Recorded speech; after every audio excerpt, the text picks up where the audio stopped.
பொறுமையோடு ஓட கடவோம். பொறுமையோட ஓடுங்க. ஹல்லேலூயா. என்னோட சேர்ந்து எபிரேயர் 12வது அதிகாரம் 1வது வசனத்தை எடுத்துக்கொள்ளுங்க.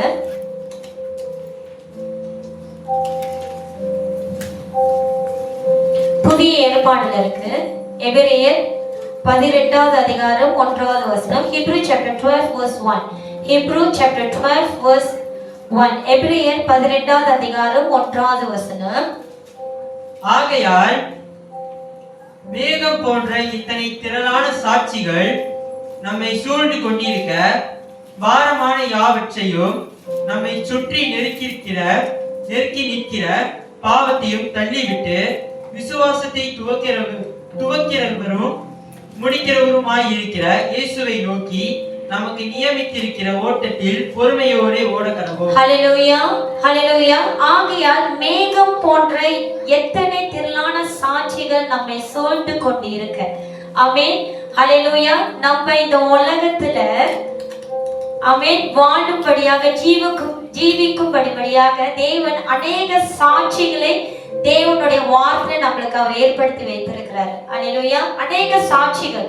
நீங்க வேதத்தை தேவன் வார்த்தையை நீங்க படிக்கும் போது, தேவனோட வார்த்தையை நீங்க தியானிக்கும் போது, தேவனோட வார்த்தையை நீங்க வாஞ்சிக்கும் போது, தேவனோட வார்த்தையில நம்ம வாழும்படியாக நம்மளுக்கு ஒரு நம்பிக்கை உண்டு பண்ணும்படியாக, ஹல்லேலூயா, நம்ம இன்னும் ஜீவிக்கப்படும்படியாக தேவனோட வார்த்தை நம்மளை பலப்படுத்தி, நம்மளை உற்சாகப்படுத்தி, நம்மளை நடக்க செய்கிறது. ஹல்லேலூயா. அதனால தேவனோட வார்த்தை சொல்லி, ஆகிய மேகம் போன்ற எத்தனை திரளான சாட்சிகள் உங்களோட வாழ்க்கை சுற்றி வேணுமா நம்பிக்கையற்ற காரியங்கள் நீங்க பார்க்கலாம். ஹல்லேலூயா. நம்பிக்கையற்ற காரியங்கள், வழியே இல்லாத பிரச்சனைகள் நீங்க பார்க்கலாம். ஆனா வேதத்துல அப்படி இல்லை. வேதத்துல அநேக போராட்டங்கள், அநேக ஊழியக்காரர்கள், அநேக நபர்கள் கடந்து போயும் தேவன் அவர்களை ஒருபோதும் கைவிடல. ஹல்லேலூயா. தேவன் அவர் நாம மகிமைக்கென்று அநேக காரியத்தை மனுஷனால கூடாததை தேவன் செய்து முடித்து கொடுத்தாரு. ஹல்லேலூயா, ஹல்லேலூயா. மனுஷனுக்கு அது நம்பிக்கையற்றதா இருக்கும், மனுஷனுக்கு அது முடியாத காரியமா இருக்கும், மனுஷனால அது மேற்கொள்ள முடியாது, மனுஷனால அது ஜெயம் கொள்ள முடியாது. மனுஷனுக்கு அது ஒரு தடையாக இருக்கும், அது மத்தியிலாக காணப்படும், அது அவனுக்கு போராட்டமாக இருக்கும், அது அவனுக்கு வேதனையாக இருக்கும். அந்த சூழ்நிலை மத்தியில தேவன் அவங்க மத்தியில அவர் பிரசன்னமாக இறங்கி அவருடைய கிரிகைகளை அவங்களோட வாழ்க்கையில அவர் செய்ய தொடங்கினார். ஹல்லேலூயா, ஹல்லேலூயா. இன்னைக்கு தேவனோட வார்த்தையானது, இந்த வேதமானது நம்மளுக்கு அநேக சாட்சிகளை வெளிப்படுத்துது. ஹல்லேலூயா, ஹல்லேலூயா. நீங்க ரெண்டு விதமான சாட்சிகளை பார்க்க. ஒண்ணு மனுஷனுடைய சாட்சிகளை பார்க்கலாம். அந்த மனுஷனுடைய வாழ்க்கையில இருந்து தேவனுடைய மகிமையான சாட்சியை நீங்க பார்க்கலாம். தேவன் ஒவ்வொரு மனுஷனோட வாழ்க்கையில எப்படிப்பட்ட கிரியைகளை, அற்புதங்களை, அதிசயங்களை அவர் செய்தார் என்று நம்மளால விளங்கிக் கொள்ள முடியும். ஆமென். நீங்க இந்த வேதத்தை படிச்சாதாங்க உங்களுக்கு நம்பிக்கை உண்டாகும். இந்த வேதத்தை நீங்க தியானிக்கும் போதுதான் உங்களுக்கு விசுவாசம் அதிகரிக்கும். வாழணும்னு உங்களுக்கு ஒரு உணர்வு உண்டாகும். தெரியுங்களா? இன்னைக்கு அநேக மனுஷர்கள் வாழறதுக்கே அவங்களுக்கு விருப்பம் இல்லாத ஒரு காரியமா இருக்கு. ஹல்லேலூயா, ஆமென். இன்னைக்கு தேவன் நம்மளை உண்டாக்கி இந்த உலகத்துல நம்ம இருக்கோம்னா, ஹல்லேலூயா, இந்த உலகத்துல நம்ம இருக்கோம், கிறிஸ்துக்குள்ள இருக்கோம்னா, கிறிஸ்து நம்மளை அடைத்திருக்கிறாரு, கிறிஸ்து நம்மளை தெரிந்து கொண்டிருக்கிறார்னா, கிறிஸ்து நம்மளோட வாழ்க்கை மேல ஒரு திட்டத்தை வைத்திருக்கிறாருன்னு அர்த்தம். ஹல்லேலூயா, ஹல்லேலூயா. அந்த திட்டம் உங்களுடைய நாம மகிமைக்கென்றல்ல, அவருடைய நாமம் உங்க வாழ்க்கையின் மூலமாக உங்களை கொண்டு அவர் நாம மகிமைப்படுறதுக்கு என்று தேவன் உங்களை படைத்திருக்கிறாரு, உங்களை அழைத்திருக்கிறாரு, உங்களை தெரிந்து கொண்டிருக்கிறாரு, உங்களுக்கு ரட்சிப்பை உங்களுக்கு தந்திருக்கிறாரு. ஹல்லேலூயா. கிறிஸ்துவுக்காக வாழ கற்றுக்கொள்வோம். ஆமென், ஹல்லேலூயா. உங்களுக்காக தான் உங்களால வாழ முடியல, ஆமாங்க தானே? ஏன்னா நிறைய தோல்விகள், நிறைய அவமானம், நிறைய போராட்டங்கள், நிறைய எதிர்ப்புகள் ஏற்றிக்கணும்னு நினைக்கும் போதுதான் அநேக காரணிகள் நம்மள நெருக்கும். ஆமென். அல்லேலூயா. சிந்திக்க முடியாத அளவுக்கு அநேக குழப்பங்கள், இருதயம் தேவனை விசுவாசிக்காதபடிக்கு அவ்வளவு பாரமான காரியங்கள் இருதயம் சுமந்து கொண்டிருக்கிறது. ஆமென். இப்படி பார்த்தோம்னா இருதயமும் சரி, சிந்தையும் சரி நம்மளுக்கு வாழ தோணாது. ஆனா தேவனுக்காக நம்ம வாழலாம். அல்லேலூயா. தொடர்ந்து அது வசனமும், ஆகையால் மேகம் போன்ற எத்தனை திரளான சாட்சிகள் நம்மை சூழ்ந்து கொண்டிருக்க பாரமான யாவற்றையும் அல்லேலூயா, அல்லேலூயா, உங்களை பாரப்படுத்துகிற யாவற்றையும். நீங்க வேதத்துல நீங்க அநேக காரியங்களை நீங்க பார்க்கும்போது, அல்லேலூயா, நீங்க தாவீதா இருந்தாலும் சரி, யாக்கோபோட வாழ்க்கையா இருந்தாலும் சரி, யோசேப்போட வாழ்க்கையா இருந்தாலும் சரி, நீங்க அநேக காரியங்கள், அநேக சாட்சிகளை நீங்க பார்க்கும்போது, அல்லேலூயா, நீங்க கடந்து வருகிற அப்படின்னா உங்களை பாரப்படுத்துகிற, உங்களை சுமைப்படுத்துகிற காரியம் உங்களுக்கு அது பாரமாவே தோணாது. அல்லேலூயா, அது உங்களுக்கு பாரமாவே தோணாது. ஏன்னா தேவன் இவங்க வாழ்க்கையில செய்தாருன்னா என் வாழ்க்கையில செய்வார் என்ற அந்த ஒரு நிச்சயம் நம்மளுக்குள்ள இருக்கும். அல்லேலூயா, அல்லேலூயா, ஆமென், அல்லேலூயா. எனக்கு அநேக பேரு தேவன்கிட்ட ஒரு காரியத்தை பெற்றுக்கொள்ளணும்னு ரொம்ப வைராக்கியமா இருக்கும். எப்படி இருக்கும்? வைராக்கியம். நம்மளுக்கு தெரிஞ்சிருச்சு இது நம்மனால பெற்றுக்கொள்ள முடியாது, எந்த மனுஷனோட தெய்வனால நம்மளால அது பெற்றுக்கொள்ள முடியாதுன்னு தெரிந்து நம்ம தேவன்கிட்ட ரொம்ப வைராக்கியமா இருக்கும். இது எப்படி நான் தேவன்கிட்ட பெற்றுக்கொள்ளணும்னு. ஆனா எப்படி? பொறுமையோட பெற்றுக்கொள்றீங்களா? நம்மளுக்கு ஒரு நிதானம் இருக்கா? நம்மளுக்கு ஒரு சாந்தம் இருக்கா? புடிவாத புடிக்கு என்ன ஆண்டவர் எனக்கு கொடுங்க, எனக்கு சுகத்தை தாங்க, எனக்கு ஒரு உயர்வு தாங்க, எனக்கு ஒரு வேலையை தாங்க. ஆமென். பிரிந்திருக்கிற என்னோட குடும்பத்தை நீரே ஒன்று சேர்த்து எனக்கு கொடுங்க ஆண்டவரே. வைராக்கியத்தோடு இருக்கிறோம். வைராக்கியம் இருக்கு, விசுவாசம் எங்க? ஆமென், அல்லேலூயா.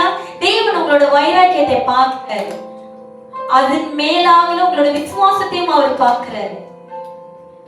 அல்லேலூயா, அல்லேலூயா. பாரமான யாவற்றையும் நம்மை சுற்றி நெருக்கி நிற்கிற பாவத்தின் தள்ளி விட்டு, எல்லாமே தள்ளி விட்டுருங்க. எதையும் யோசிக்காதீங்க. உங்களை பலவீனப்படுத்துகிற, ஆமென், உங்களை பலவீனப்படுத்துகிற, உங்களை வஞ்சிக்கிற எப்படிப்பட்ட காரியம் இருந்தாலும் நீங்க கர்த்தருக்குள்ள தெளிவுள்ளவர்களாக இருந்தீங்கன்னா நீங்க அதை தள்ளி விடுவீங்க. சில பேர் தெளிவுள்ளவர்களாக இல்லாதனாலதான் அந்த பாவத்துல போய் நம்ம விழுகிறோம். விழுந்தாலும் பரவாயில்ல, அதுக்கு நான் என்கரேஜ் பண்ணல, பாவம் செய்யுங்க. ஒருவேளை நீங்க விழுந்திருந்தீங்கன்னா உங்களுக்குள்ள ஒரு குற்றம், நான் தேவனுக்கு விரோதமாக பாவம் செய்துட்டேனே, என் தேவனுக்கு விரோதமாக நான் எதிர்த்து என் வாழ்க்கையை நான் நடந்தேன்னு உங்களுக்கு ஒரு உணர்வு இருந்தா மனம் திரும்புங்க. எனக்கு இன்னொரு வார்த்தை சொல்லுது, நீதிமான் விழுந்தாலும் 7 தடவை எழுந்திருப்பான். ஹல்லேலூயா. இந்த வார்த்தை நம்மளுக்கு ஒரு பாடம். இந்த வசனம் நம்மளுக்கு ஒரு பாடம் தெரியுங்களா? சொல்றாங்க இல்லையா, நான் பரிசுத்தவான், நான் தேவனோட வார்த்தையை நான் தினதோறும் தியானிக்கிறேன். ஹல்லேலூயா, ஹல்லேலூயா. என்னால தேவன் இல்லாம, தேவனோட வார்த்தை இல்லாம, தேவனோட பிரசன்னம் இல்லாம என்னால வாழ முடியாது. தினதோறும் தேவனை துதிக்கிறேன், தேவனை ஆராதிக்கிறேன், தேவனை சோஸ்தரிக்கிறேன். நான் சபைக்கு வாரம் போறேன். என்ன நீதிமான் இல்லையா? ஆனா நீதிமானும் உழுவான். நீதிமானும் உழுவான். அதான் தேவனோட வார்த்தை சொல்லுது, நான் கரெக்டா இருக்கிறேன்னு எண்ணாதீங்க. அல்லேலூயா. நான் கரெக்டா இருக்கேன், நான் விழ மாட்டேன் அப்படி சொல்றவங்க தான் முதல் விழுவாங்க. ஆமென். நீதிமானை விழுந்தாலும் 7 தடவை எழுந்திருப்பான். எப்ப எழுந்திருப்பான்? நீங்க மனம் திரும்பும் போது தேவனோட பலன் உங்களை பலப்படுத்தி அந்த பாவத்திலிருந்து, அந்த துன்மார்க்கான செயலிருந்து தேவன் உங்களுக்கு ஒரு விடுதலை கொடுப்பாரு. அதுதாங்க நீதிமான் விழுந்தாலும் 7 தடவை எழுந்திருப்பான். ஹல்லேலூயா. அதுக்குன்னு பாவம் செய்யறவங்களுக்கு நீங்க பாவம் செஞ்சுக்கிட்டே இருங்க, நீங்க 7 தடவை எழுந்திருப்பீங்க. அதுக்கு கிடையாது இந்த தேவனோட வார்த்தை. நீங்க மனம் திரும்ப போது, உங்கள் உணர்வு உங்களை குற்றப்படுத்த போது, உங்களோட சிந்தை உங்களை தெளிவுபடுத்த போது, அப்ப தேவனோட பலன் உங்களை வந்து தூக்குங்க. ஹல்லேலூயா, ஹல்லேலூயா. நெருக்கி நிற்கிற பாவத்தை தள்ளிவிட்டு விசுவாசத்தை துவக்கிறவரும் முடிக்கிறவருமான இயேசு இருக்கிற இயேசுவை நோக்கி. ஹல்லேலூயா, ஹல்லேலூயா. இன்னைக்கு நிறைய பேர் வந்து நிறைய இடத்துல நம்பிக்கற்ற வாழ்க்கையை நம்ம பார்த்துட்டு இருப்போம் இல்லைங்களா? ஆமாங்க தானே?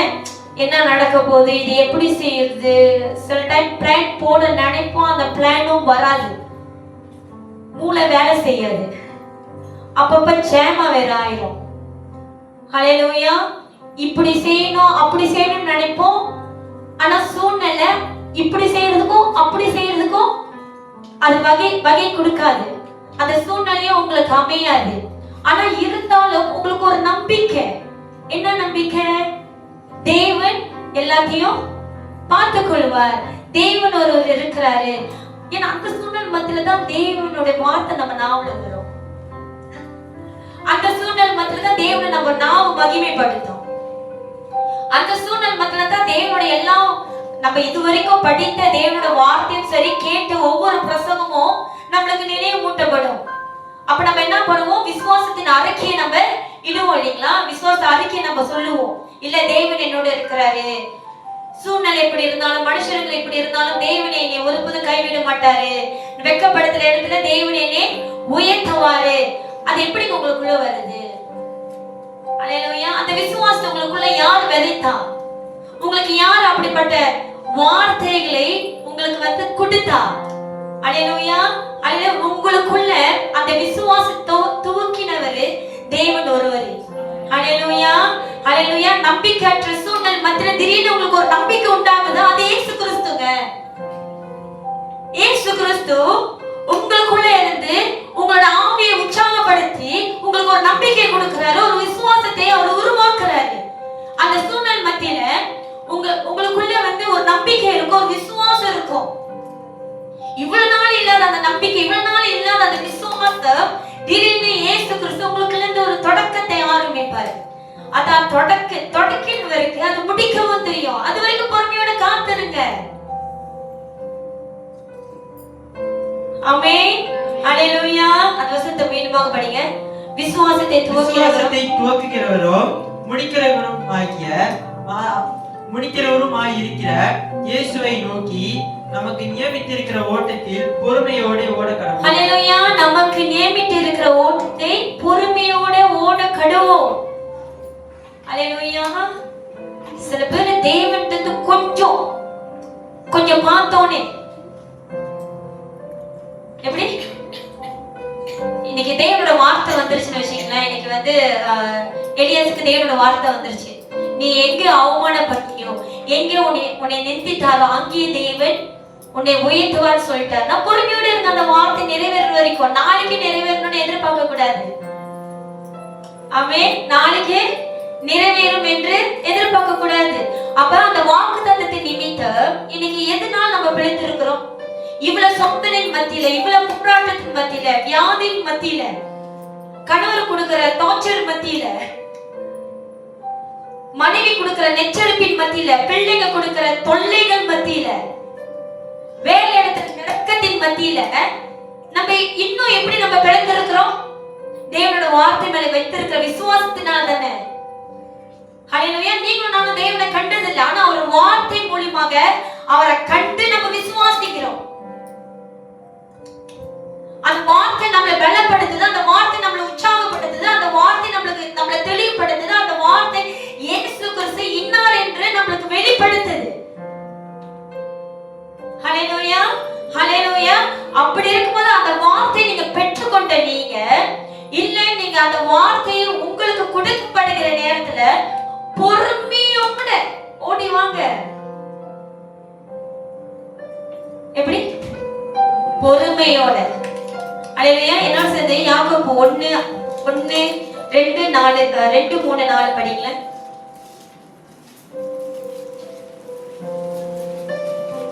James chapter 1 verse 2 to 4. யாக்கோபு 1வது அதிகாரம் 2 ல இருந்து 4. James chapter 1 verse 2 to 4.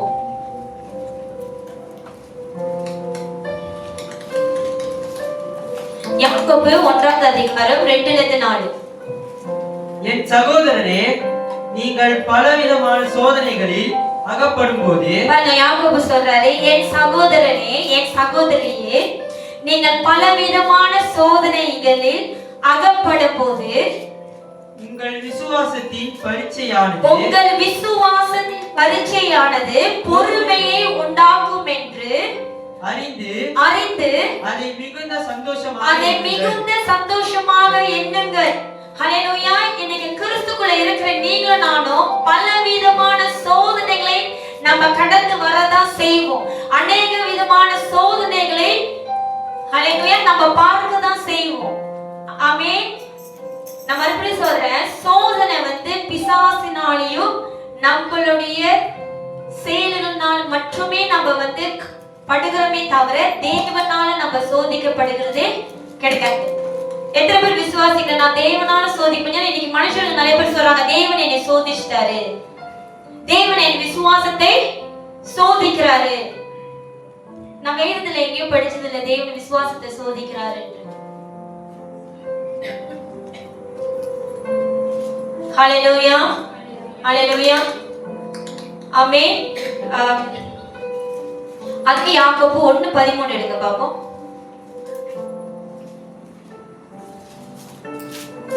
அப்புறம் சொல்லிடுவீங்க சிஸ்டர் புதுசா என்னென்னமோ சொல்றாங்க. நான் வேதத்தை வச்சு உங்கள்கிட்ட பேசுறேன். யாக்கோபு 1வது அதிகாரம் 12 இருந்து வாசிங்க.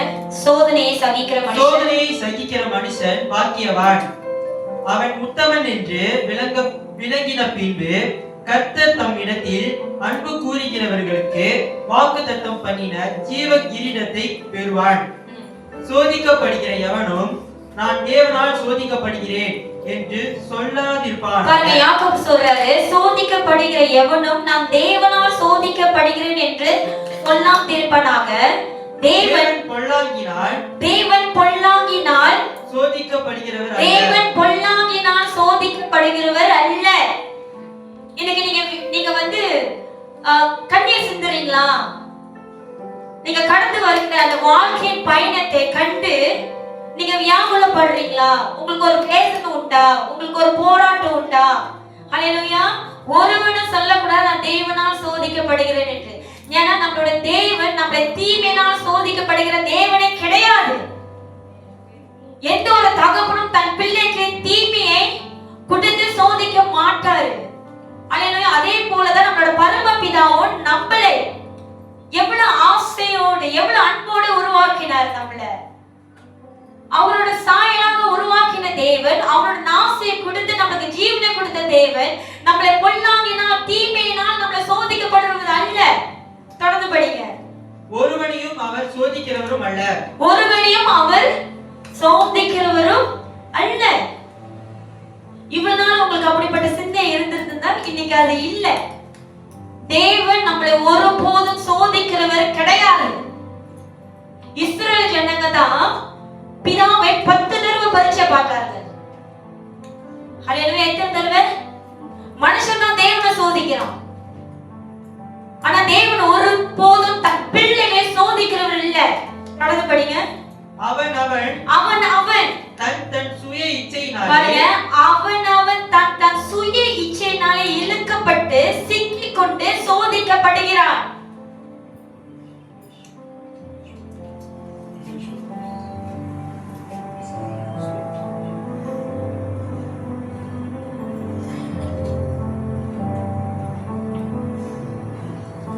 ஹல்லேலூயா, ஹல்லேலூயா, ஆமென். என்னோட வார்த்தை தெளிவா இருக்கு இல்லீங்களா?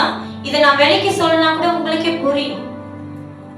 அவனோட சுய இச்சையினால, because of their own desire, அவங்களோட சுயநலத்தினால, செல்ஃபிஷ்னால. ஹல்லேலூயா. நான் எப்போதும் பாவம் செஞ்சா வெட்கப்பட்டு தான் ஆகணும். பாவம் செஞ்சா வெட்கப்பட்டு தான் ஆகணும். பாவம் செஞ்சுட்டு நான் எதுக்கு வெட்கப்படணும்னு கேட்காதீங்க. அல்லேலூயா. ஆமென், ஆமென். இன்னைக்கு ஒவ்வொரு மனுஷனும் ஒரு சோதனைக்குள்ள கடந்து போறானா, ஒரு பாடுக்குள்ள கடந்து போறானா? ரெண்டு விதமான சோதனை இருக்கு. நான் உங்களுக்கு வேலைக்கு நான் சொல்லிடுறேன். முதல் சோதனை தன் சுய இச்சையினால சோதிக்கப்படுறான். இன்னைக்கு நீங்களே நானும் ஆராய்ந்து பார்க்கணும், நம்ம எதனால சோதிக்கப்படுறோம். நம்மளோட சுய இச்சையினால, நம்மளோட சொந்த தீர்மானத்தினால நீங்க சோதிக்கப்படுறீங்கன்னா மனம் திரும்பணும். அல்லேலூயா. சோதனைக்கு உட்படாதபடிக்கு விழித்திருந்து ஜெபம் செய்யுங்க. இன்னைக்கு யாங்க நம்மளோட சுய இச்சை நம்மள சோதிக்க வைக்குது. நம்மள்ட்ட ஜெபம் இல்ல. ஜெபத்தினால கூடாத காரியம் ஒன்றும் இல்ல. Prayer is a powerful weapon. Hallelujah. Prayer is a powerful weapon. ஆமென். நீங்க ஜெபம் பண்ண உங்களுக்குள்ள இருக்க எல்லா அழுக்குகளும் அது உங்களை சுத்தி கழிக்குது தெரியுங்களா? ஏன்னா நீங்க யாரோட உறவாட வைத்துக் கொள்றீங்க, நீங்க யாரோட பேசுறீங்க? தேவனோட பேசுறீங்க. இன்னைக்கு நான் என்னோட பிரான்ச் மேனேஜர் கிட்ட நான் போய் பேசுறேன், ஆபீஸ்ல என்னோட பாஸ் கிட்ட நான் போய் பேசுறேன்னா அதுக்கு ஏற்ற மாதிரி பாடி லாங்குவேஜ், அதுக்கு ஏற்ற மாதிரி லாங்குவேஜ் வச்சு தான் நான் பேச முடியும். ஆமாங்க தானே?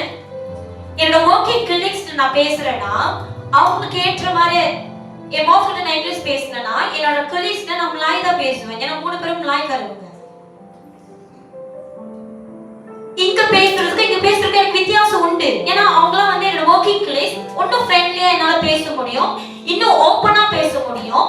என்னால வந்து நார்மல் பாசார்னு சொல்லுவாங்க இல்லையா, அதை வைத்து என்னால பேச, என் பாஸ் கிட்ட நான் அப்படி பேச முடியாது.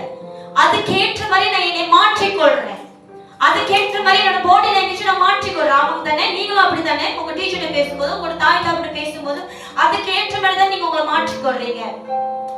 உங்களோட வார்த்தைகளும் சரி, உங்களுடைய மரியாதை, நீங்க கொடுக்கிற அந்த மரியாதை, அந்த கணத்தை நீங்க யார்கிட்ட பேசுறீங்கன்னு வைத்துதான் நீங்க உங்களை அப்படியாக அமைத்துக் கொள்றீங்க இல்லையா? அப்ப இந்த தேவனோட பேசும்போது, தேவனோட நீங்க உறவு வைத்துக் கொள்ளும் போது கண்டிப்பா உங்களை தேவன் உங்களோட பேசும்படியாக, தேவன் உங்களோட வார்த்தை கேட்கும்படியாக தான் நீங்க உங்களை மாற்றிக்கொள்ளணும்.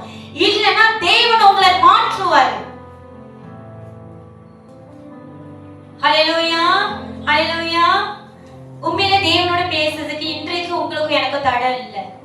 அந்த காலத்துல தான் நம்மளுக்கு யார் வேணும்னா ஒரு மேய்ப்பன் வேணும், இல்லைன்னா ஒரு தீர்க்கதரிசி வேணும். அவங்க மூலியமா தான் தேவன் பேசுவாரு. அப்புறம் தீர்க்கதரிசி ஜனங்கள் மத்தியில பேசுவாரு. ஆனா இயேசு கிறிஸ்து வந்த பிறகு உங்களுக்கும் எனக்கும் தேவனோட பேசுறதுக்கு, நம்ம டைரக்டா தேவனோட ஒரு கம்யூனிகேஷன் வைத்துக்கொள்ள, ஒரு கான்வர்சேஷன் வைத்துக்கொள்ள, ஒரு ரிலேஷன்ஷிப் வைத்துக்கொள்ள நம்மளுக்கு எந்த ஒரு தடையும் இல்லை. ஹல்லேலூயா. நமக்கு எந்த ஒரு தடையும் இல்ல. நம்ம டைரக்டா அவரை கான்டாக்ட் பண்ணி கூட பேசலாம். ஹல்லேலூயா. அவர் கொடுத்திருக்கிற இந்த ஒரு நெருக்கத்தை வைத்து நீங்க தான் உங்களை மாற்றிக்கொள்ளணும். ஆமென். இது முதல் சொன்ன தன் சுய இச்சையினால அவன் சோதிக்கப்படுறான். முடிச்சிட்டீங்களா அந்த வசனம்? யாக்கோபு 1:13-14.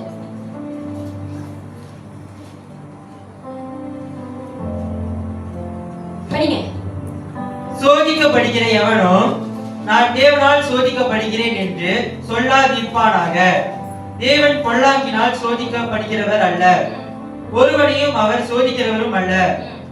அவன் தன் சுய இச்சையினாலே இழுக்கப்பட்டு சிக்குண்டு சோதிக்கப்படுகிறான். ஹல்லேலூயா. இந்த சொன்ன வசனம் திருப்பி படிங்க. யாக்கோபு 1:2-4. என் சகோதரனே, நீங்கள்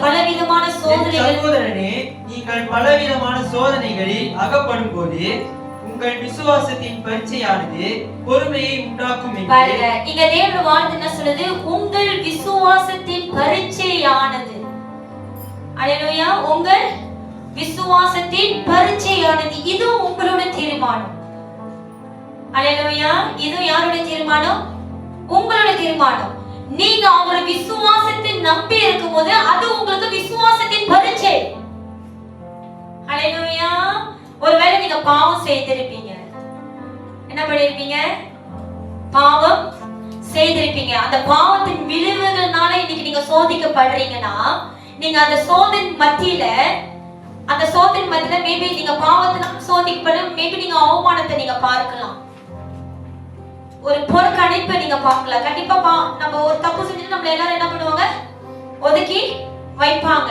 அடுத்தது நம்மள தகாத விதமான வார்த்தைகளால பேசுவாங்க. அப்ப உங்களுடைய சுய இச்சையினால நீங்க சோதிக்கப்படும் போது, ஆனா அந்த சூழ்நிலை மத்தியில நீங்க மனம் திரும்பணும்னு வச்சுக்கோங்களேன். நீங்க மனம் திரும்புறீங்கன்னா, அப்ப இப்படிப்பட்ட சோதனை நீங்க மனம் திரும்புறீங்க, நீங்க தேவன்கிட்ட உங்களை ஒப்பு கொடுத்துட்டீங்க, ஆண்டவரே என்னை பரிசுத்தப்படுத்துங்க, நான் செய்தது தவறு, என்னை இப்படிப்பட்ட சூழ்நிலை அநேக நெருக்கடி உங்களுக்கு வந்துருச்சு உங்க பாவத்தின் நிமித்தம். அநேக சூழ்நிலை நீங்க இப்ப பாக்குறீங்க, மனுஷனை பார்க்க முடியல, அவங்களுடைய வார்த்தையை கேட்க முடியல, எங்கேயும் தலை நிமிர்ந்து நிற்க முடியல. ஆனா அந்த சூழ்நிலை மத்தியில நீங்க தேவனை விசுவாசி இல்ல, நான் செஞ்சது தவறுதான், இந்த சூழ்நிலை மத்தியில கண்டிப்பா தேவன் என்னை விடுதலை ஆக்குவாரு, மீண்டுமாக எனக்கு புதிய பலனை கொடுத்து தேவன் என்னைய நிலைநிற்க வைப்பாரு என்று சொல்லி அந்த சூழ்நிலை மத்தியில நீங்க சகித்து கொண்டு இருக்கிறீங்க இல்லையா, அதுதான் உங்களோட விசுவாசத்தின் பரீட்சை. என்னோட இருந்தீங்களா? உங்களுக்கு புரியுதுங்களா விசுவாசத்தின் பரீட்சை என்னது? ஹல்லேலூயா. இன்னொரு அதே விசுவாசத்தின் பரீட்சை, இது உங்களோட தீர்மானம். இது யார் எடுத்த தீர்மானம்? இந்த சோதனை மத்தியிலும் நான் சகித்து வரேன், தேவன் என்னை கைவிட மாட்டார், அது உங்களோட தீர்மானம். அப்ப அது உங்களுடைய விசுவாசத்தின் பரீட்சை. இன்னொரு தேவனுக்குள்ள நீங்க வளர்றீங்க, தேவனால் நீங்க பயன்படுத்தப்படுகிறீங்க, நீங்க தேவனுக்கு உண்மை உள்ளவனாக வாழும்படியாக நீங்க நிக்கிறீங்கன்னா அந்த சூழ்நிலை மத்தியில உங்களுக்கு அநேக சோதனைகள் வரும். ஆனா அந்த சோதனை மத்தியில வருகிற எல்லா விதமான நெருக்கங்களும் பாரங்களும் பாவத்தை நீங்க தள்ளி விட்டு நிற்கும் போது பிசாசு உங்களை சோதிப்பான். அதுவும் விசுவாசத்தின் பரீட்சை. அது என்னது? அது விசுவாசத்தின் பரீட்சை. விசுவாசம் அது உங்களுக்கு தானாவே உண்டாகாதுங்க, அது ஆவின் கனி. ஹல்லேலூயா. அது என்னது? ஆவின் கனி. நீங்க அந்த விசுவாசத்தை நம்பி நீங்க நின்றுட்டீங்கன்னா அதோட முடிவு அவ்வளவு சந்தோஷமா ஆனந்தமா அவ்வளவு மகிமையா இருக்கும். ஹல்லேலூயா. ஏன்னா அந்த விசுவாசத்தை தொடக்கினவரும் முடிக்கிறவரும் இயேசு கிறிஸ்து. ஹல்லேலூயா. ஹல்லேலூயா. மேபி ஆரம்பம் அற்பமா இருக்கலாம், கண்ணீரா இருக்கலாம், வேதனையா இருக்கலாம், அவமானமா இருக்கலாம், ஆமென், தலை நிமிர்ந்து நிற்க முடியாத ஒரு சூழ்நிலையா இருக்கலாம். ஆரம்பம் அற்பமாக எண்ணப்பட்டாலும் முடிவு கண்டிப்பாக நிச்சயமாகவே சம்பூர்ணமாகவே விளங்க செய்யும். ஹல்லேலூயா. யோபு இந்த வார்த்தையை சொல்லும்போது அவன் இன்னும் முடிவை பார்க்கல, தேவனோட மகிமையை பார்க்கல, அவன் இன்னும் சோதனை மத்தியில கடந்து கொண்டு இருக்கிறான். அப்ப சொல்றாருங்க யோபு, ஆரம்பம் அல்பமா இருந்தாலும் முடிவு எனக்கு சம்பூர்ணமாகவே தேவன் விளங்க செய்வாருங்க. ஹல்லேலூயா. அப்படிப்பட்ட விசுவாசம் இன்னைக்கு உங்களுக்கு எனக்கு வேணும். ஹல்லேலூயா. முடிவு கண்டு ஓடி போயிடாதீங்க, ஆரம்பம் கண்டு ஓடி போயிடாதீங்க. நம்மளும் அப்பதான் ஆரம்பிச்சிருக்கோம், நம்மளோட பார்வை மாமிசக்குரிய பார்வையா இருக்கும், நம்மளோட சிந்தை இன்னும் மாமிசக்குரிய சிந்தையா இருக்கும். உங்களுக்கு புரியாம இருந்திருக்கலாம், நம்மளோட பாக்குற பார்வை இப்ப எப்படி பாக்குறோமோ அப்படியேதான் இருக்கும், ஆவிக்குரிய கண்கள் நம்மளுக்கு இன்னும் கிடைக்கல. ஏன்னா அப்பதானே விசுவாசம் தொடங்கி இருக்கு. நம்ம சிந்திக்கிற விதமும் இப்ப நம்ம சிந்திக்கிற பிரகாரமாக தான் இருக்கும். மனுஷன் தன்மையான சிந்தையா தான் இருக்கும். மனுஷனா எப்படி முடிஞ்சிருச்சு, போச்சு, ஐயோ இதுக்கு மேல என்ன பண்றது?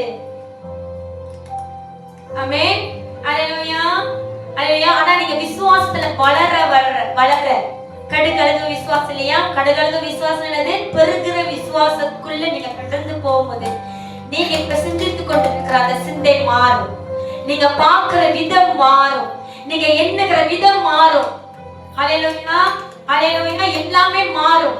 ஆனா நீங்க மட்டும்தான் ஆக்சுவலி மாறுறது சூழ்நிலை கிடையாது, உங்களோட பிரச்சனை கிடையாது, உங்க சுத்தி இருக்கிற ஆட்கள் கிடையாது, அங்க மாற்றப்படுறது நீங்க. ஹல்லேலூயா. அங்க மாற்றப்படுறது யாரு?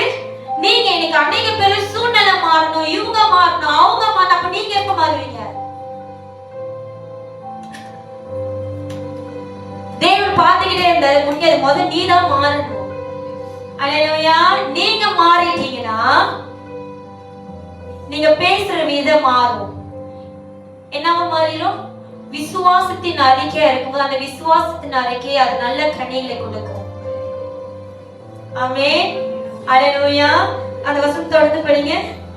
உங்கள் விசுவாசத்தின் பரீட்சையானது பொறுமையை உண்டாக்கும் என்று அறிந்து அதை மிகுந்த சந்தோஷமாக எண்ணுங்கள்.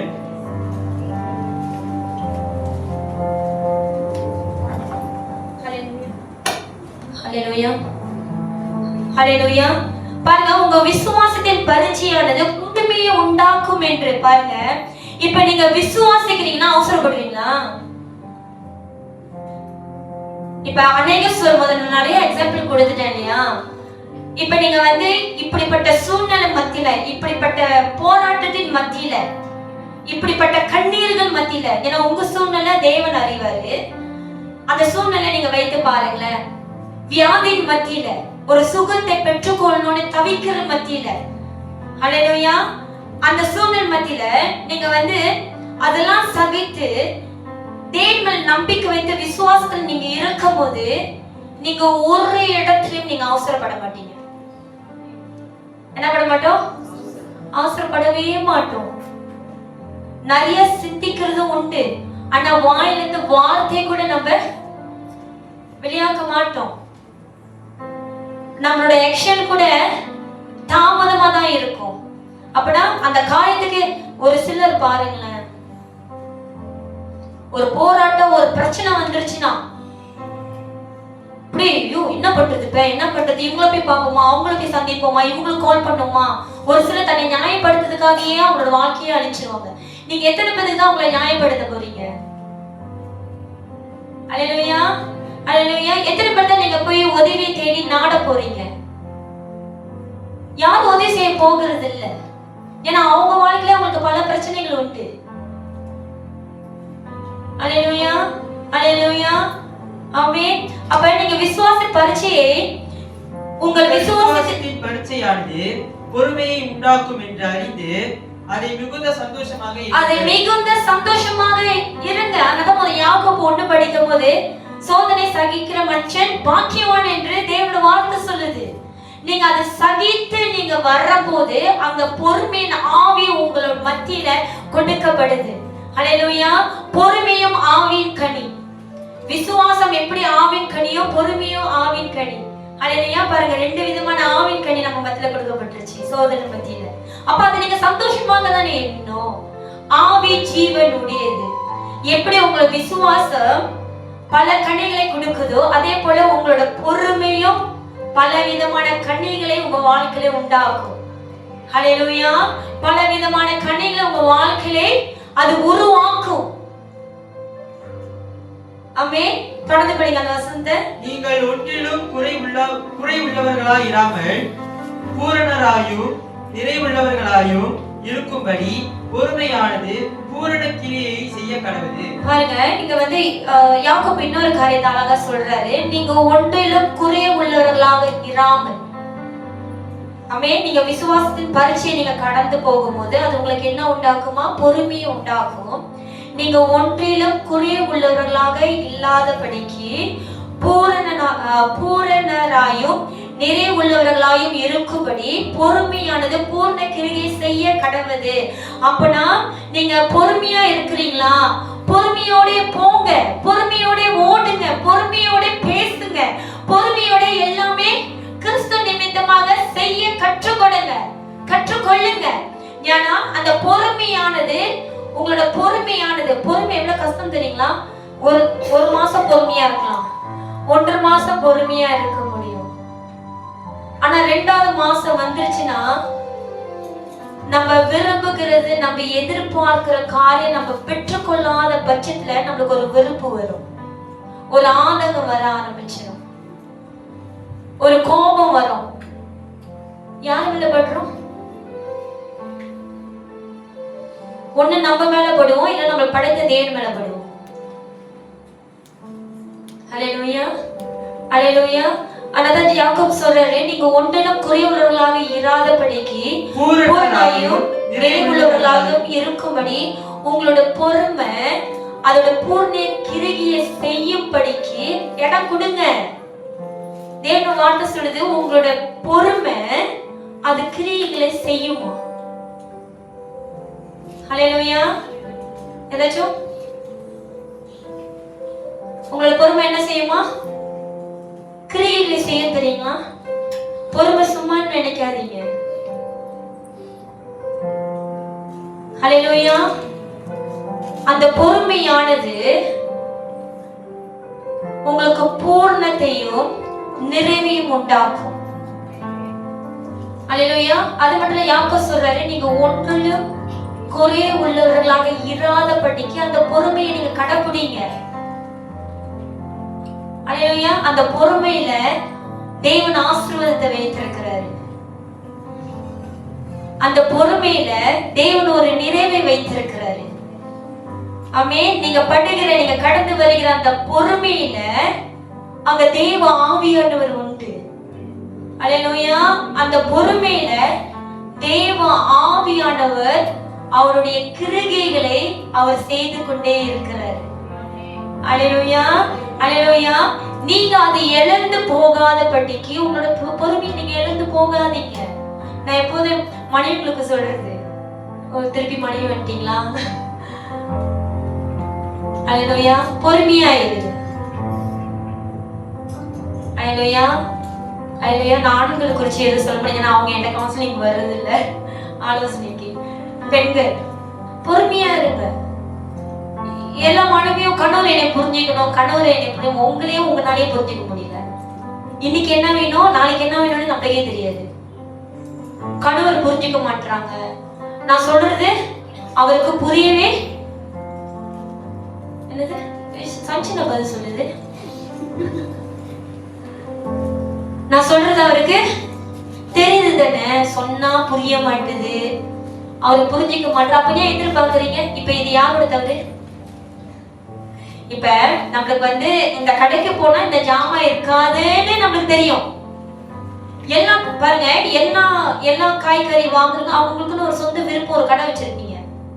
அது இப்போ நீங்களே வச்ச மாதிரி இருக்கும். ஆனா இல்ல, உங்களுக்கு எல்லாம் ஒரு கடை இருக்கும் இல்லையா? அந்த கடைக்கு நீங்க வாடகையா போறீங்கன்னா உங்களுக்கு தெரியும் அந்த கடையில என்ன இருக்கும் என்ன இருக்காதுன்னு. ஆமா தானே? இப்ப இல்லாத தெரிஞ்சிச்சுன்னா நீங்க போவீங்க அந்த கடைக்கு? போக மாட்டீங்க. வேற கடையில போய் அதுக்கு இந்த கடை மட்டும் வேற கடை தேடுங்கன்னு நான் சொல்லல. அவங்களுக்கு தெரிஞ்சிருச்சா? அவங்க புரிஞ்சிக்கல, அவங்களால விலகி கொள்ள முடியல. அப்ப ஏன் எதிர்பார்க்கறீங்க? ஆமாம் தானே? நீங்க மனைவியா இருக்கீங்கன்னா உங்களுக்கு அன்பு கொடுக்க மட்டும் தான் தெரியும். ஏன்னா தேவனோட வார்த்தை அதான் சொல்லுது, அன்பு சகலத்தையும் தாங்க. உங்க கணவரை தாங்குங்க. அன்பு சகலத்தையும் சகிக்கும். உங்க கணவரை சகிச்சு வாழுங்க. அது மட்டும் இல்ல, அன்பு சகல பாவத்தையும் மூடும். உங்க கணவர் அப்படி மூழ்கிருங்க.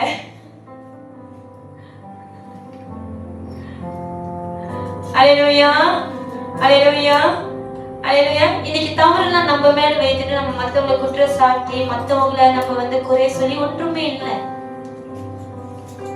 இப்ப கணவருக்கு ஒரு பூஸ்டா இருக்குமே இல்ல? அல்லேலூயா. ஏன் எதிர்பார்க்கறாங்க? நீங்க அந்த அன்புல குறை வைக்கிறதுனால தான் அவங்க எதிர்பார்க்கறாங்க. அதையும் நீங்க விலகி கொள்ளணும். சரிங்களா?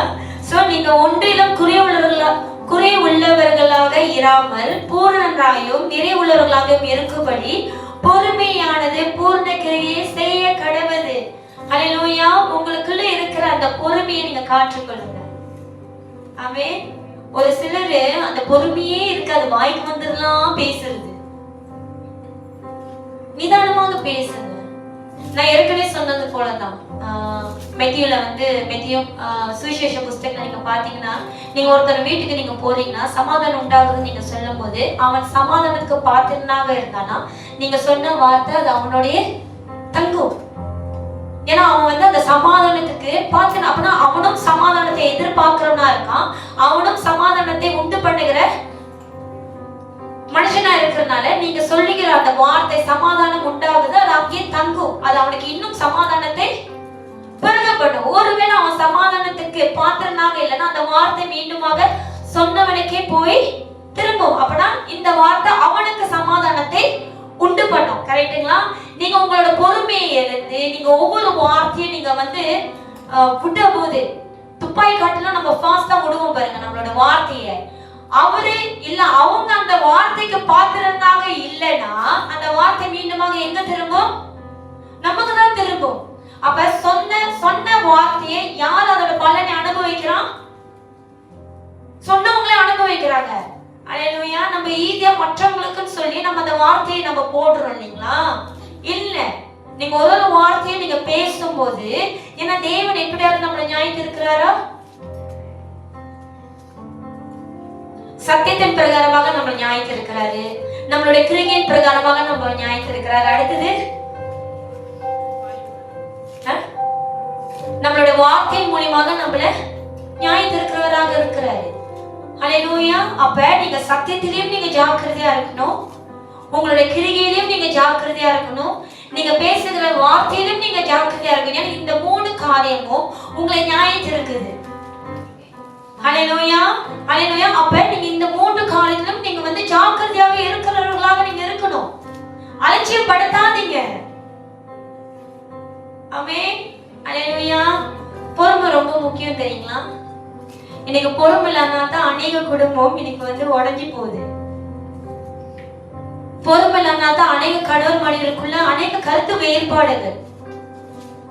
அல்லேலூயா. நம்மளுடைய தேவனுடைய வார்த்தை நிறைவா இருந்துச்சுன்னா அந்த வார்த்தை நம்மள பொறுமையாக வைக்க அது உதவி செய்யும். அல்லேலூயா, அல்லேலூயா. ஆமென், ஆமென். சத்திய வார்த்தை எவ்வளவு முக்கியம் தெரியுங்களா? ஒரு கிறிஸ்தவங்களுக்கு தேவனுடைய சத்திய வார்த்தை எவ்வளவு முக்கியம் தெரியுங்களா? இந்த சத்திய வார்த்தை மட்டும்தான் நம்மளை விடுதலை ஆகும். இந்த சத்திய வார்த்தை ஒண்டிதான் இப்படிப்பட்ட சூழ்நிலை மத்தியில, இப்படிப்பட்ட போராட்டத்தின் மத்தியில நம்ம எப்படியாக சிந்திக்கணும், எப்படியாக பேசணும், எப்படியாக நடந்து கொள்ளணும், இல்ல கத்தருக்குள்ளாக நம்ம எப்படியாக நிக்கணும்னு இந்த சத்திய வார்த்தை மட்டும் தான் நம்மளுக்கு கற்றுக் கொடுக்க முடியும். இன்னைக்கு நான் 1 மணி நேரம் உங்க மத்தியில பேசிட்டு போனா கூட இந்த வார்த்தை இன்னும் ஏராளமாக இருக்கு நீங்க சாப்பிடுறதுக்கு. ஆமென். இன்னும் ஏராளமாக இருக்கு. என்னோட சேர்ந்து ஜேம்ஸ் 5:11 எடுத்துக்கொள்ளுங்க.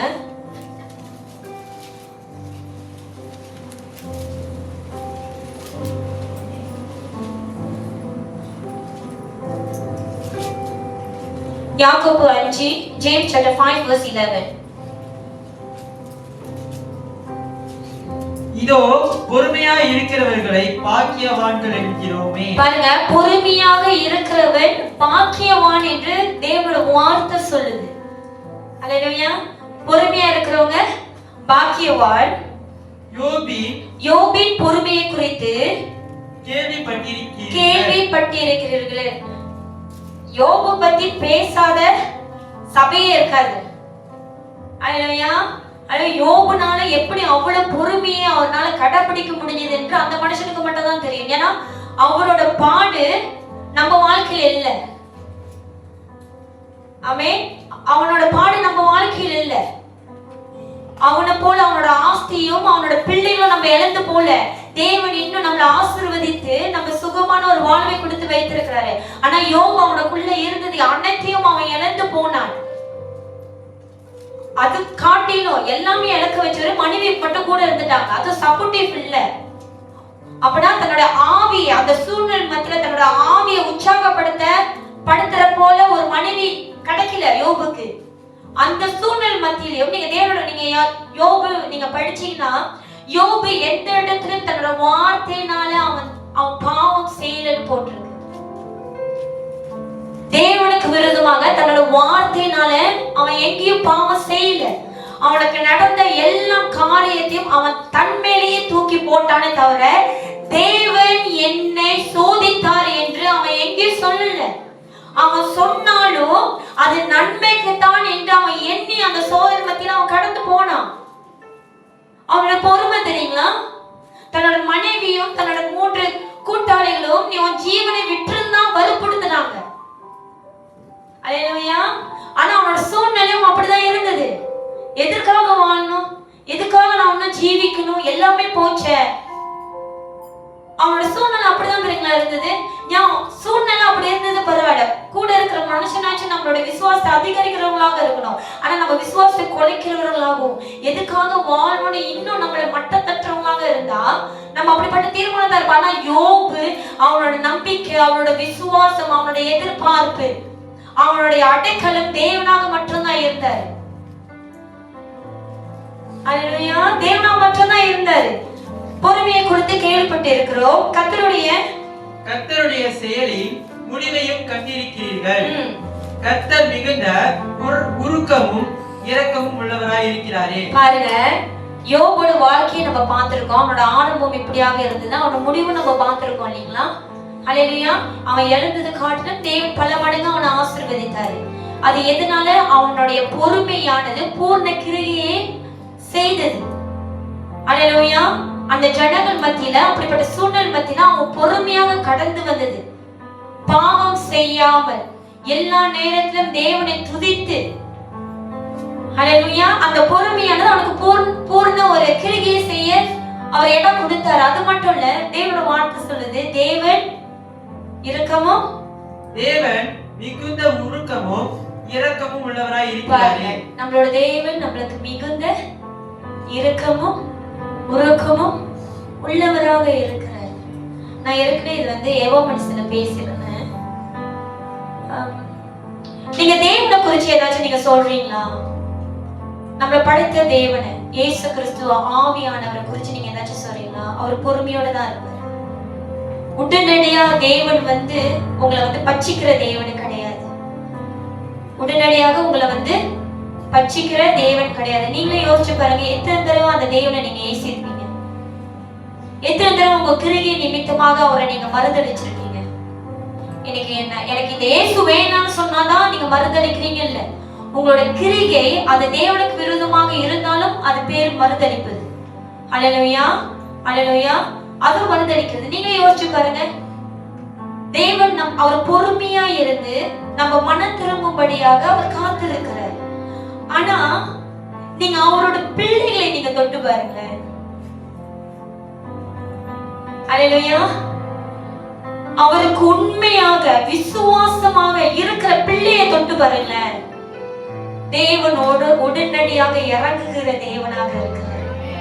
அல்லேலூயா. தானியேலுக்கு தேவன் இறங்கினாருங்க. அவர் மட்டும் இறங்கல, அவரோட சேனைகளை கூட்டி அவர் இறங்கினாரு. அல்லேலூயா, அல்லேலூயா. அதான் தானியேல் சொல்றாரு, தேவதூதர்கள் சிங்கத்தின் வாயை கட்டி போட்டது. தானியேல் என்ன தேவதூதர்கிட்ட ஜெபம் பண்ணாரு? இல்லையே, அவர் 3 வேளையும் யார் மத்தியில இருந்து ஜெபம் பண்ண? தேவன்கிட்ட ஜெபம் பண்ணாரு. அல்லேலூயா, அல்லேலூயா.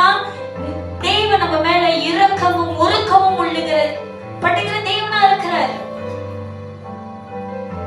அவரை பத்தி ஏதாச்சும் சொல்லும் போது அவர் இன்னும் பொறுமையா இருக்கார். பரவாயில்ல, மன திரும்பும், அறியாம பேசுது, தெரியாம பேசுது, அதுக்கு இன்னும் தெரியல, என்னோட அருமை ஒண்ணு தெரியல, அதற்காக நான் ரத்தம் சிந்தினேன், அதற்காக நான் என் ஜீவனை கொடுத்து நான் ஒன்னும் அறியாம செஞ்சு கொண்டு இருக்குன்னு தான் தேவன் சொல்லுவாரு.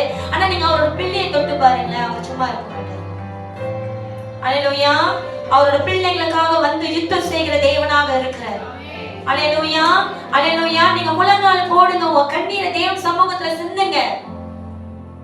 ஆமென். நீங்க யாருக்கிட்டையும் உங்களை வாதாடியும் உங்களை நீங்க நியாயப்படுத்துறதுக்கோ நீங்க காரியத்தை பெற்றுக்கொள்றதுக்கோ நீங்க யாரையும் நாடி போக தேவையில்லை. ஆமென். அது தானாகவே உங்களை தேடி வர செய்வாரு நம்மளுடைய இயேசு கிறிஸ்து. அல்லேலூயா, அல்லேலூயா, அல்லேலூயா. ஆமென், ஆமென். நான் சில டைம் அப்படிதான் என் கணவர்கிட்ட நான் பேசிடுவேன், என் பிள்ளைங்கிட்ட நான் பேசிடுவேன். சில விசுவாசிகிட்ட பேச முடியாது, சேனையா வரும்போது கூட பேச முடியாது. அல்லேலூயா. அந்த நேரத்துல ஜெபத்தை தான் போட முடியும். ஆமென். நான் அநேக சூழ்நிலை அதுதான் செய்வேன். ஆமென். ஏன்னா என்னோட நம்பிக்கை, நான் போய் நின்று பேசினா என்னால ஜெயம் கொள்ள முடியாது. ஆமென். என்னோட நம்பிக்கை, நான் போலப்பா, உங்க சேனை இறக்கி அங்க யுத்தம் செய்யுங்க, எனக்கு ஒரு ஜெயத்தை தாங்க. அல்லேலூயா. ஒரு மகிமை உண்டாக்குங்க. ஆமென். என்னோட கூட தேவன் இருக்கிறார் என்று அந்த ஜனங்கள் அறியும்படியாக, காணும்படியாக நீங்க செய்யுங்க. அல்லேலூயா. ஆமென், ஆமென். என்னோட கூட இருக்கிறீங்களா? அல்லேலூயா, ஆமென். நீங்க நினைக்காதீங்க தேவனுக்கு என்னோட வேதனை என்ன தெரியும்னு. அவர் தேவன் தானே, அவர் படைத்தவர் இல்லையா? அவருக்கு எப்படி நான் படுகிற ஒரு மனுஷனா இருந்து நான் படுகிற பாடு அவருக்கு என்ன தெரியும்? என்னோட வியாதி குறிச்சு அவருக்கு என்ன தெரியும்? என்னோட கண்ணீரை குறிச்சு என்ன தெரியும்? நீங்க அப்படி சொல்லக்கூடாதுக்காக தான் தேவன் மரியாதை வயிற்றுக்குள்ள போது வந்தாரு. ஒரு மனுஷனா இருந்து வாழ்ந்து காட்டினாரு. ஒரு மனுஷன் பட போகிற ஏசு நீங்க கூட எச்சித்துக்குலாம் வாங்கியிருக்க மாட்டீங்கன்னு நினைக்கிறேன். கண்டவங்க அவங்களை அறிஞ்சிருப்பாங்களா? இல்ல உங்க அப்பா அம்மா தான் விட்டுருப்பாங்களா? ஏசு அதெல்லாம் வாங்கினாருங்க. அல்லேலூயா. நீங்க தவறு செய்யாம உங்களை அரைச்சும் உங்களை கண்டிச்சாலும் சரி, இல்ல உங்களை துன்பப்படுத்துறது உங்களால ஏற்றுக்கொள்ள முடியுமா? முடியாது. ஆனா இயேசு கிறிஸ்து உங்களுடைய என்னுடைய பாவத்துக்காகவே அவர் தண்டனை அனுபவிச்சாரு. அவர் சொல்லியிருந்தா இதுங்களுக்காக எதுக்கு நான் இதெல்லாம் சுமக்கணும்? எந்த ஜனங்களுக்காக இயேசு கிறிஸ்து வந்தாரோ அந்த ஜனங்க தான் பிடிச்சு கொடுத்தாங்க. அல்லேலூயா. அந்த ஜனங்க தான் பிடிச்சு கொடுத்தாங்க. அல்லேலூயா. நான் சந்தோஷமா இருக்கேன் இல்லையா? என் வாழ்க்கையில போராட்டம் உண்டுதான். ஆமென். அல்லேலூயா. நானும் ஒரு காலத்துல நினைச்சது உண்டுதான் எதுக்காக வாழணும்னு. எத்தனை பேருக்கு தெரியல. நானும் ஒரு காலத்துல நினைச்சது உண்டு எதுக்காக நான் வாழணும். எனக்கு வாழ்க்கை பிடிக்கல. நிறைய தடவை குளோரஸ் எடுத்துட்டு போய் உட்காந்துருக்கேன். ஏன்னா பாஸ்டர் ஊழியத்துக்கு போயிடுவாரு. விடைக்கால 4 மணி வரைக்கும் நான் ஒண்டிதான் வீடு. அந்த பெரிய வீடு பாஸ்டர் அழகா ஒரு பெரிய வீடு எடுத்தாரு. அந்த ஒரு வீட்டுல நான் தான் இருப்பேன். எனக்கு 3 வேளை ஜெபம் பண்ணுவேன். சாட்சியா சொல்றேன், 3 வேளை நான் 5 வேளை ஜெபம் பண்ணுவேன். ஏன்னா அந்த வீட்டுல நான் ஒண்டிதான். எவ்வளவு நேரம் டிவி பார்க்க முடியும்? கொஞ்ச நேரம் சமைக்கணும். 5 வேளை ஜெபம் பண்ணுவேன். வேதம் தான் என் கையில இருக்கும். ஆனா எனக்கு சாகணும், தற்கொலை பண்ணிக்கணும்னு எனக்கு அந்த எண்ணம் இருந்தது. அதை எப்போதும் சொல்லுவேன், நீங்க வேதம் படிக்கிறீங்க ஜெபம் பண்றீங்கன்னு சொல்லி என்னாதீங்க. பிசாசன் உங்களை அங்கேயும் வஞ்சிக்க வருவான். ஜாக்கிரதையா இருங்க. அல்லேலூயா. அல்லேலூயா. அப்படி எண்ணின நானு இன்னைக்கு நான் எதுக்கு சாகணும்? நான் எதுக்கு இந்த போராட்டத்தை இந்த சூழ்நிலை கண்டு நான் பயந்து ஓடணும்? நான் எதுக்கு கோழையான ஒரு தீர்மானத்தை நான் எடுக்கணும்? தேவன் எனக்கு வார்த்தை கொடுத்து மென்மையாக வைத்திருக்காரு இல்லையா? அல்லேலூயா. அந்த தேவனுக்காக நான் ஜீவிக்கணும்னு தான் இன்னைக்கு நான் பார்க்கிறேன். அல்லேலூயா. தேவனால செய்ய முடியாத காரியம் ஒன்றும் இல்லைங்க. இன்னைக்கு நான் உயிரோட இருக்கிறேன்னா அன்றைக்கு நான் 5 வேளை ஜெபிச்ச ஜெபம். அல்லேலூயா. அல்லேலூயா. அன்றைக்கு அந்த டைம்ல 5 வேளை ஜெபிச்சா எனக்கு அந்த சூழ்நிலை வந்து. ஆமென். தேவன் நம்மளுக்கு ஜீவனை கொடுக்கதான் வந்தார் தவிர ஜீவனை எடுக்க வரல. ஜீவன் எடுக்கிறது கோலத்தனம். அது பிசாசனோட கிரிகை. பிசாசனுக்கு இடம் கொடுக்காதீங்க. உங்க வாழ்க்கையில நடக்கிற ஒவ்வொரு காரியத்தையும் தீமையாக எண்ணாதீங்க. நீங்க தீமையாக எண்ணும் போது அது உங்களால தாங்கிக் கொள்ள முடியாத ஒரு காரியமா போகுது. அதனால நீங்க தவறான தீர்மானத்தை எடுக்கிறீங்க. உங்க வாழ்க்கையில நீங்க பார்த்து கொண்டு வருகிற ஒவ்வொரு காரியத்தையும் அது உங்க விசுவாசத்தை அதிகரிக்கிறதாக எண்ணுங்க. ஆமென். அல்லேலூயா. ஒரு தோல்வி நடந்துருச்சா பரவாயில்ல, மீண்டுமாக ஏங்கி நில்லுங்க. ஐயோ என்னால முடியலையே, என்னால இது செய்ய முடியலையே, என்னால இதை ஜெயிக்கொள்ள முடியலையே. ஆமென். அல்லேலூயா. நான் இன்னொரு சாட்சியம் சொல்லிடுறேன். எனக்கு பிள்ளை இல்லைன்ட்டாங்க. கல்யாணம் பண்ணிட்டேன், பிள்ளை இல்லைன்ட்டாங்க. என்ன இல்லை? பிள்ளை இல்லை. அதனாலே எனக்கு வெளியே போக பிடிக்காது. ஏன்னா எங்க போனாலும் பாஸ்டர் ஃப்ரெண்ட்ஸ் எல்லாம் கேட்பாங்க, எப்ப நீங்க பிள்ளை பத்து கொடுக்க போறீங்கன்னு. நான் யோசிப்பேன், நான் வேண்டாம்னு சொல்றேன். எனக்கு கல்யாணம் பண்ணவங்கலாம் பிள்ளையோடு நிற்பாங்க. அப்படின்னா நான் தான் ஃபர்ஸ்ட் கல்யாணம் பண்ணியிருப்பேன். எனக்கு பின்னாடி வந்தவங்களாம் நிற்பாங்க. அந்த இடத்துல உடைக்கப்படுவேன். தெரியுங்களா? உடைக்கப்படுவேன், கண்ணீர் ரொம்ப சிந்துவேன். எனக்கு வெளியே போகவும் விருப்பம் இல்லை. எனக்கு யாருமே பார்க்கவும் தோணாது. ஏன்னா பிள்ளை இல்லைன்ட்டாங்க. பிள்ளை இல்லைன்னு சொன்னது பாஸ்டருக்கு மட்டும் தான் தெரியும், எனக்கு தெரியாது. பாஸ்டர் சொல்லுங்க, பாஸ்டருக்கு மட்டும் தான் தெரியும். மருந்து எடுத்தோம். நான் ஒண்டிதான் மருந்து சாப்பிட்டேன். ஸ்பெஷலிஸ்ட்க்கு போனோம், மருந்து சாப்பிட்டோம். அதுக்கப்புறம் பாஸ்டர் டர்ன் வந்துருச்சு. பாஸ்டர் வெளியே வரும்போதே சரியில்லை. அந்த முகத்துல பார்க்கும்போதே சரியில்லை. அப்புறம் ஒரு தீர்மானம் எடுத்தோம், எதுக்காக நம்ம இதை நம்பி இருக்கணும்? நம்ம இதை பார்த்தோம்னா தேவனை பார்க்கறத விட்டுட்டோம். உங்களுக்கு தெரியுங்களா, எனக்கு 3 வருஷம் கழிச்சுதான் கடைசியா ரேகன் பிறந்தாரு. அல்லேலூயா. பொறுமையோட தேவன் சமூகத்துல காத்திருங்க.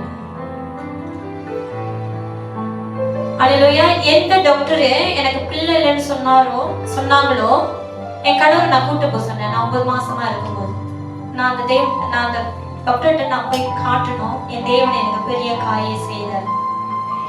அல்லேலூயா. அல்லேலூயா. எதை குறிச்சு வேதனைப்படாதீங்க, உங்களை குறையாக நீங்க எண்ணாதீங்க. ஆமென். குறையை நீக்கி போகிறதுக்கு தான் நம்ம தேவன் இருக்கிறாரு. அல்லேலூயா. குறைவை நிறைவாக்குறதுக்கு தான் நம்மளோட தேவனே இருக்கிறாரு. பிள்ளை இல்லைங்களா?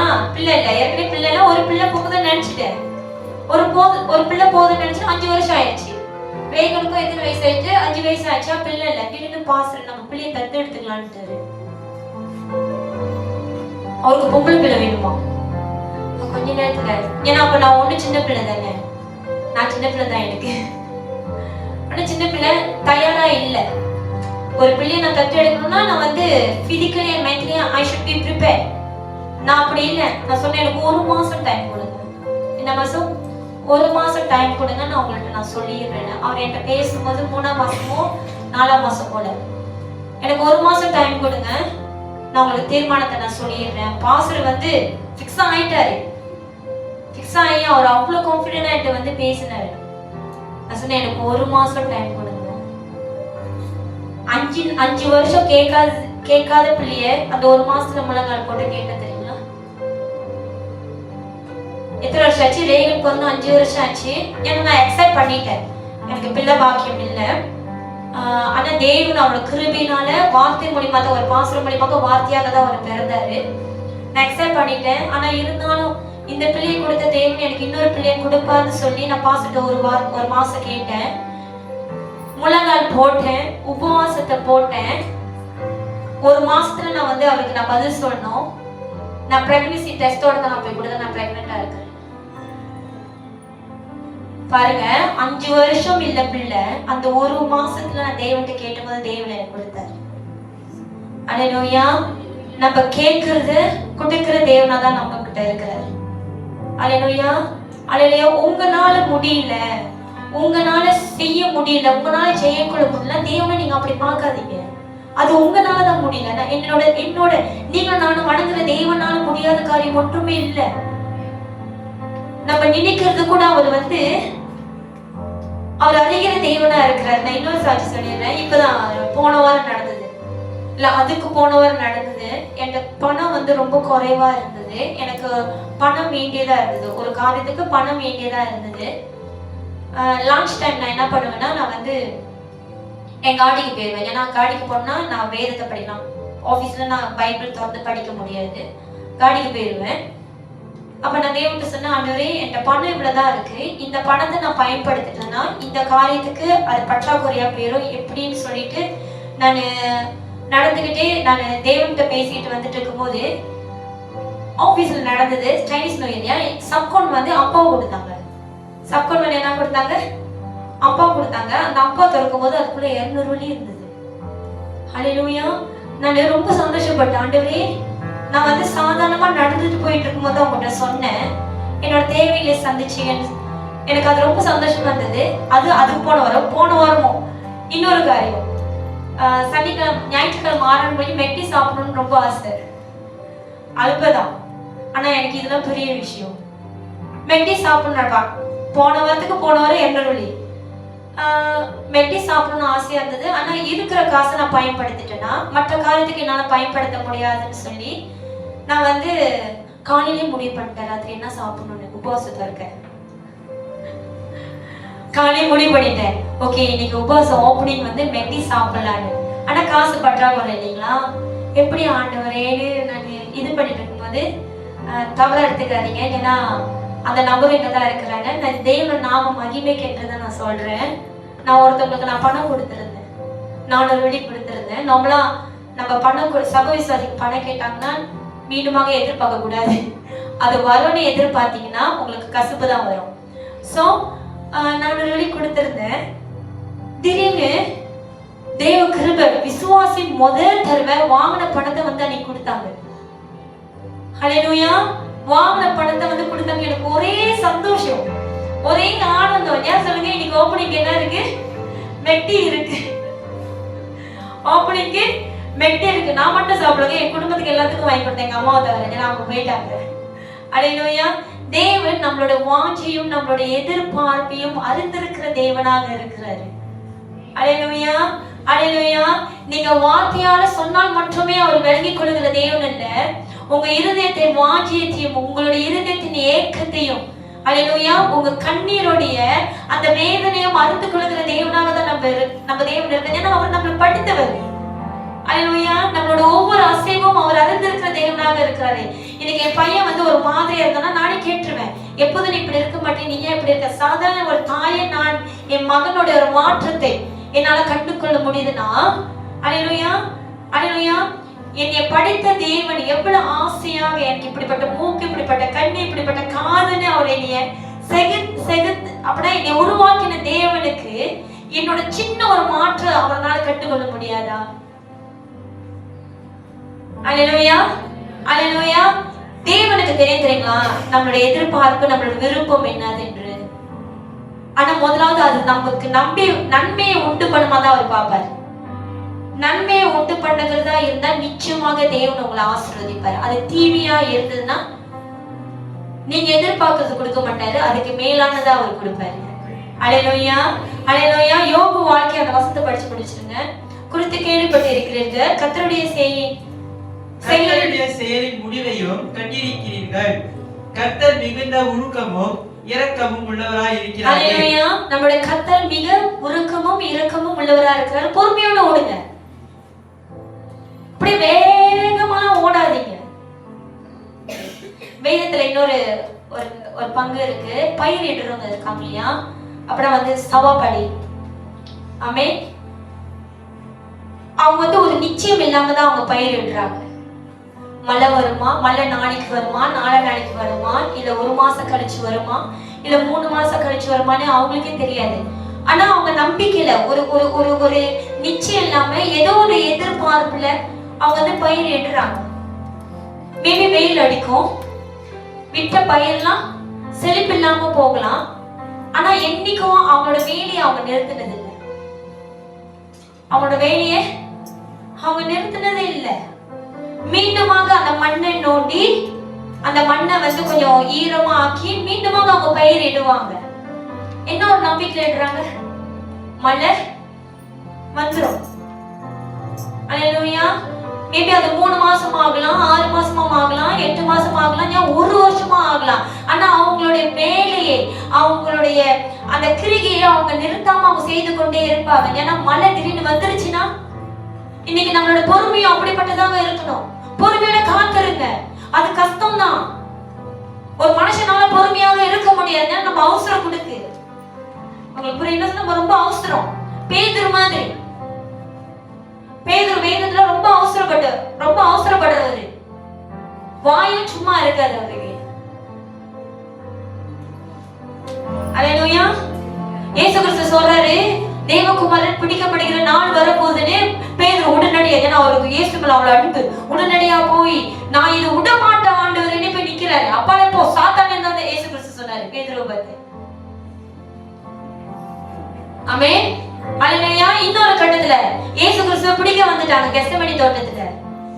ஹல்லேலூயா. பிடிக்க வந்தோடனே அவர் என்ன பண்ணாரு, போய் சேவகருடைய காதை வெட்டினாரு. என்ன பலன் இருந்தது? வெட்டின காதை தேவன் திருப்பி ஓட்டுனாரு. அவசரம். இன்னைக்கு நம்மளும் அப்படிதான், எல்லா இடத்துலயும் அவசரம். எது தேவன் சித்தன்னு தெரியாமையே இதுதான் தேவனோட சித்தன்னு சொல்லி அவசரப்படுறோம்.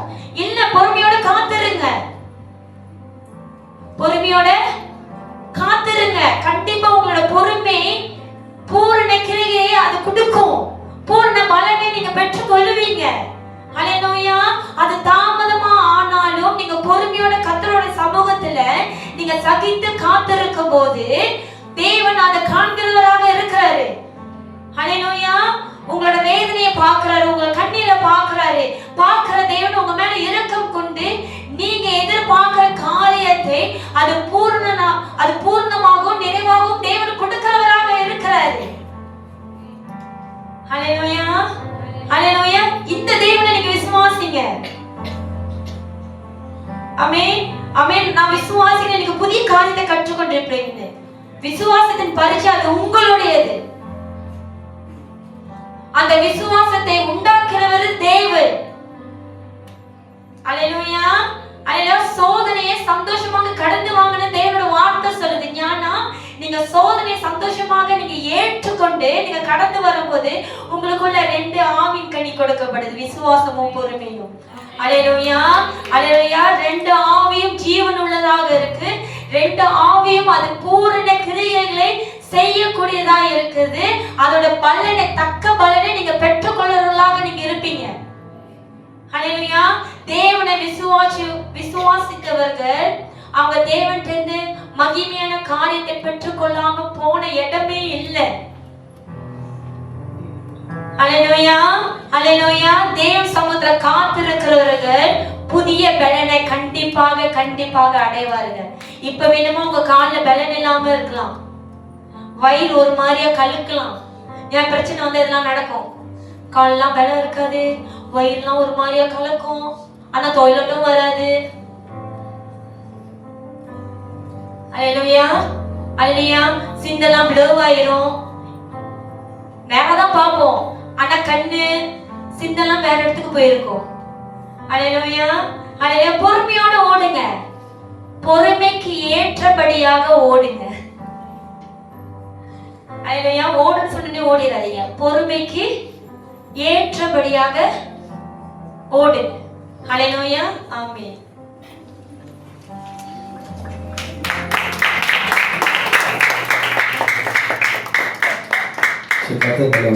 எழுந்து வேணுமா நாம் திருவிழா ஆராதனைக்கு நாம் கடந்து போவோம். இன்னைக்கு நீங்கள் கேட்ட வார்த்தை, நீங்க கேட்ட இந்த வார்த்தை பொறுமையோடு ஓடு கனவு. என்கிட்ட ஒரு சகோதரர் வந்து கேட்டார், பசங்க நான் எவ்வளவு பொறுமையா இருக்கிறது அப்படின்னு. நான் உங்களுக்கு சொல்றேன்,